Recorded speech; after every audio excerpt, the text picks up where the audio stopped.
right. Hello, everybody. Thanks so much for joining us on our Facebook Live today. We're on the Pregnancy Magazine Facebook page, and we are here to talk about your questions when it comes to morning sickness. It's something that so many of us cope with. And I say cope very lightly because for some of us, it's something that we have to deal with constantly. And for some of us, it happens just in the beginning of pregnancy, and we're all different, right?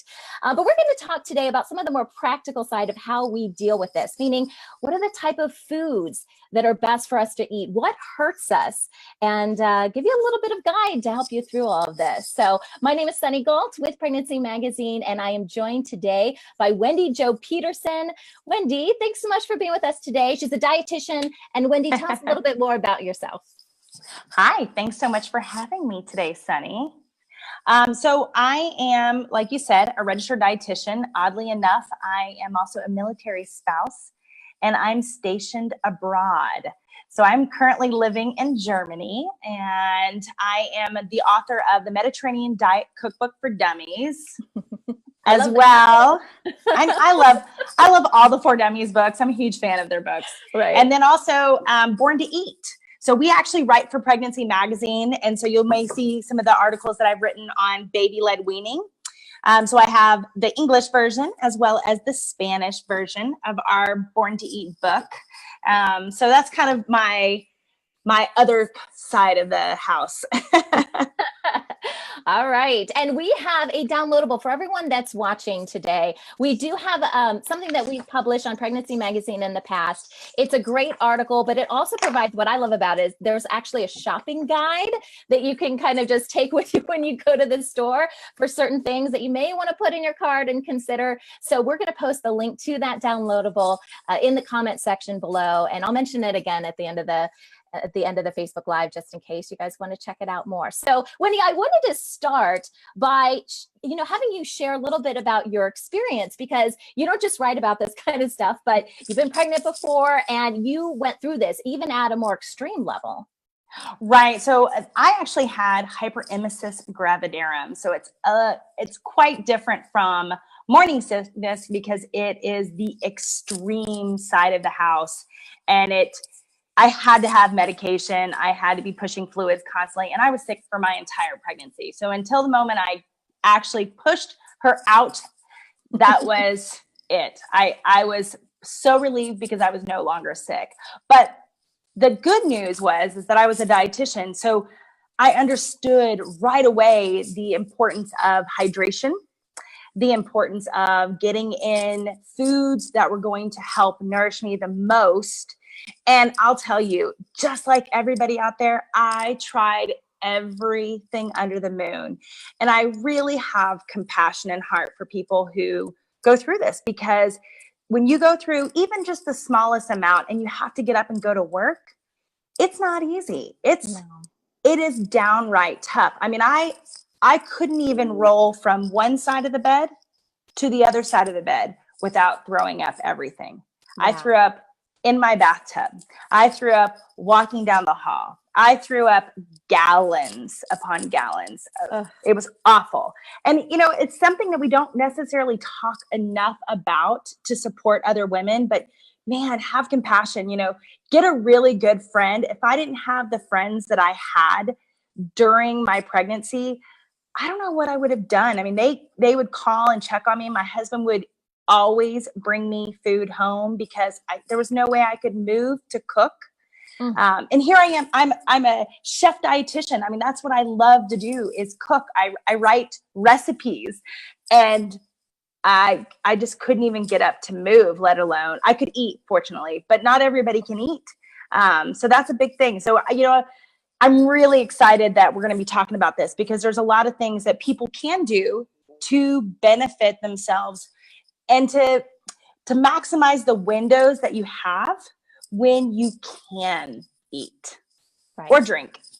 That's true. Drinking's one of them too. One thing that I want to mention off the top is that we've got a ton of resources on Pregnancy Magazine that do focus on morning sickness. We've talked to a bunch of experts. We even have podcasts that are completely devoted to this. So I'll make sure that we put the links to those in the comment section. Wendy, from your perspective, what do people need to know, generally speaking, about morning sickness and what it does? So first, recognize the signs and symptoms right away. So usually right around 4 to 6 weeks, the hormone levels start to crank. And that's when people are all of a sudden getting flu-like symptoms. And it's not the flu. So if you know you were trying to get pregnant and you thought maybe you weren't, but all of a sudden you have the flu, you may want to take another pregnancy test, because that could be a pregnancy sign. And that's the onset of morning sickness. So 4 to 6 weeks that kind of occurs. Don't panic when your cravings don't align with what you thought pregnancy would be about. So, I hear a lot of the times women talk about, okay, like I just got pregnant and you knew you're pregnant, right? And you were craving meat and craving all these things. And now all of a sudden you get extremely sick and you can't tolerate anything but carbohydrates. And that's all you're craving. And unfortunately, in this society, there's a lot of diet talk and there's a lot of negative connotation connected to carbohydrate foods. And I will tell you, give yourself a break. Carbohydrates are extremely important, nourishing, and can be very healthy. But the most important thing is you need to eat. You need to get some kind of nourishment. And if that's the only thing you're craving, oh, please just eat. It's okay.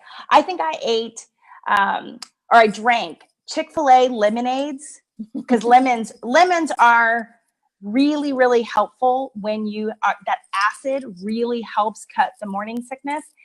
I would drink lemonade after lemonade after lemonade. And you know what? I know that was a great amount of calories that I knew my body needed.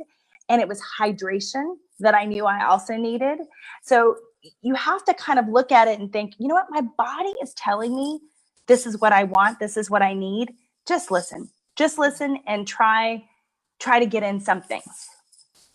It's so funny that it was from a particular restaurant, that lemonade. You were like, no, I'm not this one. Their lemonade is very, very tart. Extremely tart. And we only have, in San Diego, I think there's only 2 or 3 Chick-fil-A's. And the Chick-fil-A was not very close. Bless my husband's heart, because he would make the drive to Chick-fil-A to get me lemonade. What a nice guy you have. It was good. Very sweet. So let's break this down, in the way that we just kind of go about our day, which is breakfast, lunch, dinner, and then we'll talk about snacks too, right? And let's provide some practical tips for moms out there that may be about to go through this in the future or even going through this now. So let's talk about breakfast. What advice do you have for moms that are going through morning sickness and what they can do for breakfast? So keep it simple. You want to think about whole fat foods. So I usually recommend like whole fat yogurt, whole fat Greek yogurt, whatever it is that you like. If yogurt sounds appealing, there's even a lemon yogurt that's out there. That's good. I've had that. It's very, very good. Yeah. And you can put berries in it if you can tolerate that. So say morning is actually your good time. So for a lot of people, they say, oh, morning sickness. Oh, that's when I'm supposed to be sick. But most women that I talk to, and I really hear it's the evening time, by the time their body is just exhausted. So morning time may be a good time for you. So yogurt parfaits may be good. Smoothies, if you can. Think about eggs, the whole egg. Don't skimp on the eggs and don't just eat the egg whites. Please don't just eat the egg whites, because the egg yolk is loaded in choline. It's loaded in the nutrition that you really, really need. So you want to make sure that you're having the entire egg when you have it. Avocado toast, it's so popular and trendy, but avocado toast is great. High essential fats, good in magnesium and potassium. So you want those types of nutrients. And then also 2 nuts. I mean, even say that is a sick time for you. Grab a handful of nuts and maybe just a little container of yogurt and try to get that down as best you can. And just know that simple carbohydrates, again, the benefit of a simple carbohydrate, it's going to be the first to get absorbed. So that's actually a good thing, because maybe some of those nutrients got absorbed before you had to go to the bathroom. Okay. All right. So I'm hearing high fat and don't worry that it says high fat. I know we're obsessed with that in this culture, but don't worry about it's so unfortunate. Yeah. Yeah. Embrace fat when you're pregnant. Embrace fats. They're so important. There's so many great essential fatty acids that are important for the development of your fetus. They're also important for the calories that they're going to give you to sustain your own nutrition. Again, Greek yogurts, excellent calcium. You get vitamin D. You're getting a lot of the good nutrition in that. Whole egg, vitamin D, choline, great biotin. And protein. You're getting good stuff. When you think about nuts, peanut butter, almond butter, don't be picky. If one sounds better than the other, I think peanut butter on bananas, I've heard a lot of women say that they like. Didn't Elvis like that? Did you ever hear about that? Oh yeah, he liked the peanut butter banana sandwich. Sandwiches, yes. That would be very good. Think Elvis. Now, can these foods help with, making you not feel sick? Or are we just talking about foods that try to get down as many of these as you can, just for health reasons? So there's foods that you want to eat for health reasons, like when you can eat to make sure that the foods that you're getting in are going to be the most beneficial. But the truth is, there are some foods that you can eat or try to eat and see if it can be the perfect match for you. So for instance, I made some mint tea. I don't know if you can see that. Let me show you. The leaves. I can see the leaves. Yeah. So that's mint. Okay. And mint, peppermint and mint is actually also good for nausea. The other thing that I would make all the time would be ginger tea. So this is crystallized ginger. How do you crystallize ginger? I go to Trader Joe's and it's okay.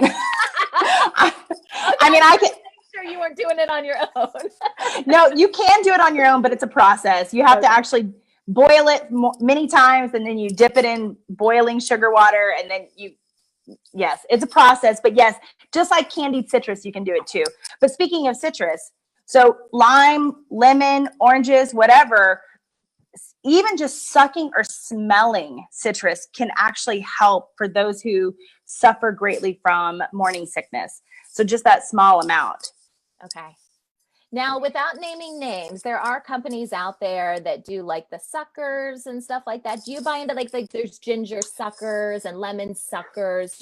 How do you feel about that as a dietitian? Oh, I'm all for I think the little peppermint candies, the red and white ones. Yeah. I got those.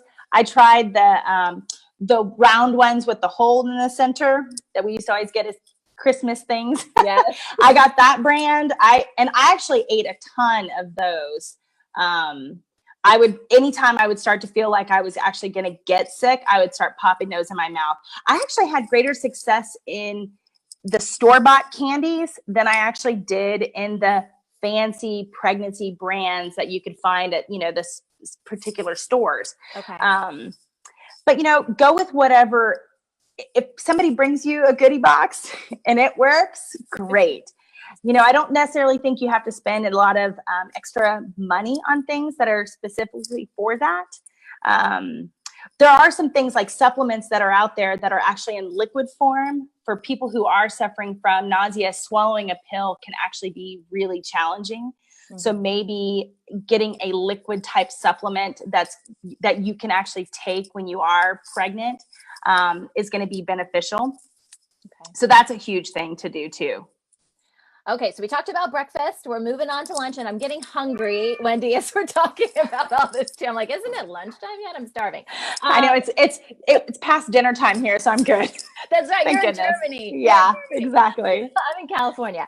Okay, so let's talk about lunch. What are and some of these may overlap, right? We can have avocados on our salad at lunch, and right. Like but what are some go-tos that you recommend for lunchtime? A lot of times, again, rice. Potatoes, potato soup. I always think of foods if you think about it, like what are some foods that really taste okay when you're just not feeling very good? So pho. Yes. Or pho. Yeah. Pho. Yeah. Pho bowls. Pho. I say it pho because most people pronounce it pho, but yes, PHO. Yeah. That, because the rice noodles and then the broth, fantastic for you. Yeah. I mean, really fantastic for you. And then all the different, I mean, just getting the bone broth, and then especially if you get it from a good company. So the bone broth with the rice noodles, that's a great one. Just even a rice bowl, like you can get sushi cooked, not the raw kind, cooked. Not the raw kind. Let me repeat that. It's not safe. But you can get cooked sushi, and the rice may actually be something that's going to taste good, or even just sushi rice. It just because that sticky rice tends to be really satisfying for people when they're really sick. Okay. But potato soup, things like that you can get. Just get the lemonade on the side. Trust me on the lemon. I love lemons in general. I mean, whether I'm pregnant or not, I mean, lemons are so refreshing. And I think that's one of the things that I think when we feel sick, we want to feel refreshed, right? We want to refresh ourselves. So I'm a big fan of using lemons in as many ways as possible. Well, and I was lucky because I was in San Diego, and we have a lemon tree, a lime tree, and an orange tree at our house in San Diego. So during my whole pregnancy, it was like, oh, let me just scratch the lemon. Scratch and sniff. You just scratch the peel and you're good. You're like, honey, I'm going to garden today. I'm going to do some gardening. I was like, just put all the lemons right here on my chest. Okay, thank you. Okay. All right. So that's lunch. What about dinner? Dinner, it's usually a little bit more elaborate depending on your situation, but it may be the time that the family comes to eat, and there's more of a bigger deal around it, right? So what are some of your recommendations? Same kind of thing. The biggest thing with dinner is small meal. Don't make it too big. And what I would recommend then is having dinner. If dinner time is a great time, eat your meal, but have a small meal. And then before you go to bed, have a yogurt, something that's going to, or like an avocado or peanut butter toast, something that's going to give you a little bit of nourishment that also may, the fats delay the processing. So that's actually beneficial. They delay the processing, the absorption of it. So it will hold with you longer. And it's going to sound silly, but see these little animal crackers? Yes. Keep these, something like this, by your bed. Like Trader Joe's has a great whole grain one. There's different brands, etc. But keep something like that next to your bed. And if you start to feel sick, the minute you start to feel sick, don't get out of bed. Reach over to your bedside table, grab a bite, sit with it. Even just candied ginger on the bedside table, something like that can actually help before you start to move. Because once you start to move, the blood's going to run to your stomach, and that's when you actually may get sick. I see. And I had a friend that was dealing with this, I think with her firstborn, and she had a package of like saltine crackers that she just kept next to her. Absolutely. Yep. Ritz, saltines, anything that tastes good. I mean, the biggest thing I hear is, oh my gosh, I can't believe, Wendy, that all I want is crackers. And it's nothing really sweet usually that people are craving. It's usually just things like crackers, rice, potatoes. And I tell people, like, great, if you can tolerate a sweet potato over a potato, awesome. They're both equally nutritious. You're getting good things from both of them, so don't diss them. Do what you can to kind of get the calories that you need in and sustain. The good news is your first 14 weeks, which for most women, this only lasts for about 14 to 16 weeks. And then your hormones start to even out, and you don't have that same type of constant state of nausea. And that's great. Once you pass that, that's actually when your baby's going to be needing more calories. The people that I get more concerned with, and you'll find doctors are like, oh, don't worry. It's okay if you don't eat it. Yeah, it's okay. It's up to you. Because your first couple weeks, really, the baby's not growing per se in mass size to where you need all these extra calories. And the baby's going to take what it needs from you. We know this from science, that the baby will deplete us, mamas. So it's important that we take our vitamin and mineral supplement daily, especially if you're really struggling with this. And then for those who even go farther, so say you are a person who's going to go into 30 weeks and you're still feeling sick, that's when you're going to really want to make sure that you're focusing on good calories when you can. So when you can get them in, make sure that they're going to be solid calories, like an avocado. Eat 1, 2, 3 avocados a day if you need to. I mean, seriously, they're so nutritious for you. But nuts, I mean, I always kept almonds. I always kept walnuts, anything around that I could possibly nosh on, along with the candy, you know, just giving yourself the grace of having something like that. If it's going to stop you from getting sick, great. How important is it for us to be hitting all these meals? Like if we are just so nauseous that we can't, like, do we need to be spacing this out as much as possible, or eating times, or what do you think? So when you are in the first 14 weeks, don't stress on it. Honestly, you really don't need to stress about taking in all these extra calories. Your body will probably recoup it in the weeks to come after. Okay. But beyond that, yeah, then it is really important. And I usually tell people, when you are feeling so sick, small, frequent meals. So if you can eat a small amount. Don't drink with your meal, because that kind of makes it go right through. And that's actually not a good thing. It can fill your stomach too much, making your stomach queasy, and you're more likely to throw up. But if you space it to where, okay, I'm going to have breakfast and I'm just going to have maybe a yogurt with some berries, just a little tiny bit. Then at 20 minutes, 30 minutes after you eat, maybe have something to drink, like lemon water. And then after that, maybe another hour after that, have a couple nuts, you know, something that you can space around it. The problem is we make these great suggestions, right? But people work. Right. And you may be at work trying to deal with that stuff. So, you know, let's think about that too. If you are at work, and that's a huge part of our society as Americans, right? Dual income families. And so you have to be at work and you have to suck this up. And it is horrible to think that. Try to think about things that you can keep in your desk. Ginger, the candy ginger is good to keep on your desk. There are the little candy chews that are ginger chews. Maybe those would work. The peppermint candies, crackers, the little type of graham cracker, something like that. You could put peanut butter on and make just like little peanut butter sandwiches, or almond butter. Don't get picky. You know, during the first 14 weeks, don't be so harsh on yourself that you have to nitpick it, because you've got a lot on your platter already, just trying to muster up enough energy to get up. Because also during those 14 weeks, fatigue, you know, the hormones have set in and you are so tired. Yeah. So again, don't stress it. It's, you know, it's a tough phase. Some people skate right through this. Awesome. High five to those people. For those who don't, you know, my heart's with you, because it is a struggle. But take advice, listen to what other people do. Some will work, some may not. And if nothing works, hydrate. Drink what you can. Drink kefir, which is like a yogurt drink. Drink coconut water. Drink something, lemonade. Drink something with calories, and just stay hydrated. I had a hard time keeping up with the hydration, but that was the one thing I knew in the back of my mind. Okay, here I keep throwing up. I can't stop. I know I need to hydrate. And that is super, super important. And so if there's one thing that I can say, hydrate.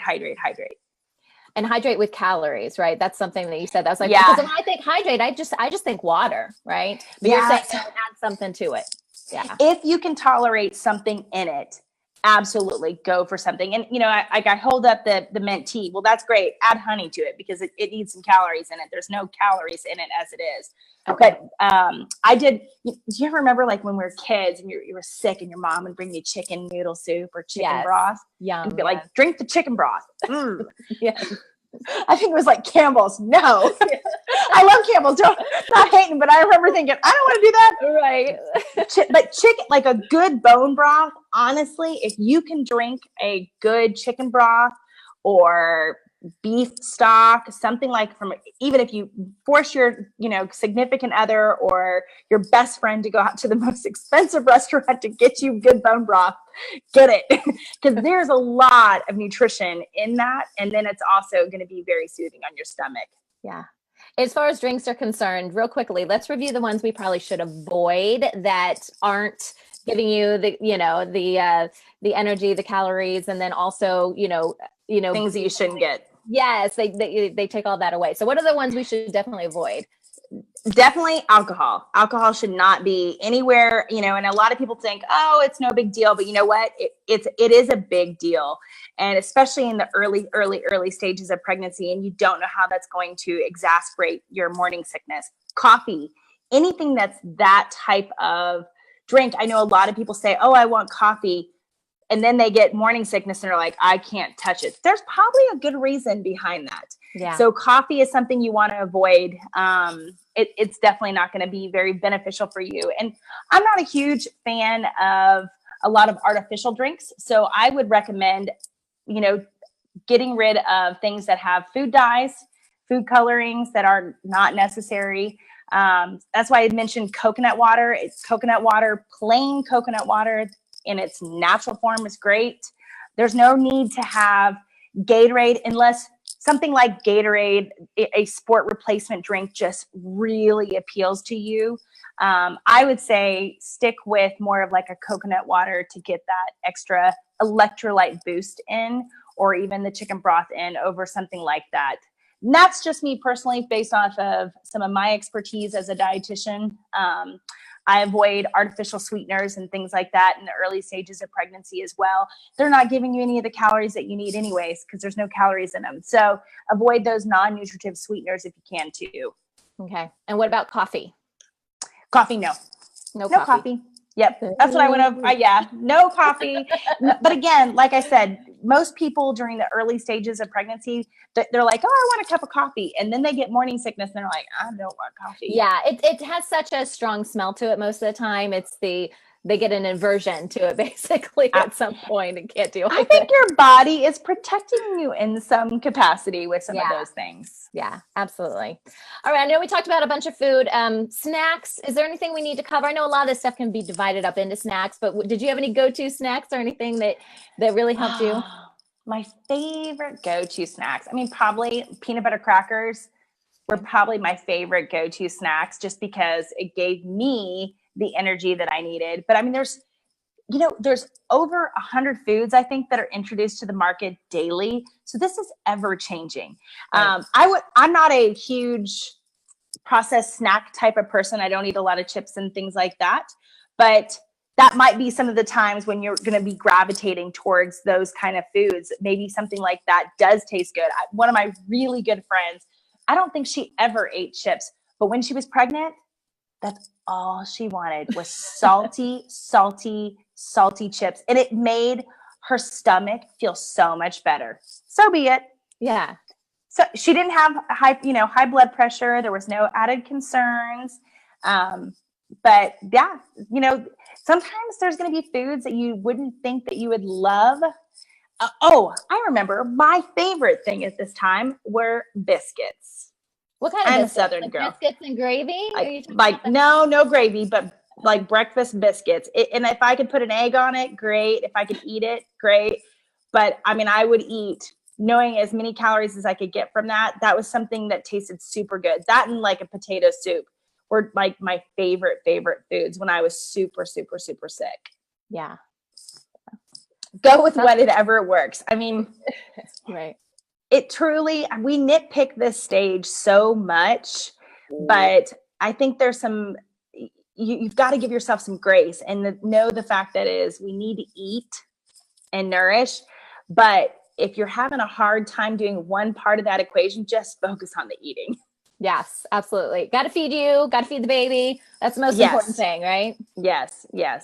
Okay. All right. Well, Wendy, thanks so much for being with us today. Tell everyone how they can find you online and learn all about the stuff that you're working on.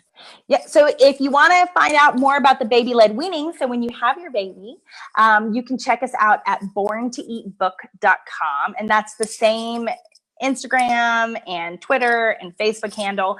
And then if you just want to follow me and see what I'm up to with my Mediterranean or my German explorations, you can find me at __ Wendy Jo. So, and I just did a huge thing with the Mediterranean foods. I'm a huge Mediterranean food fan.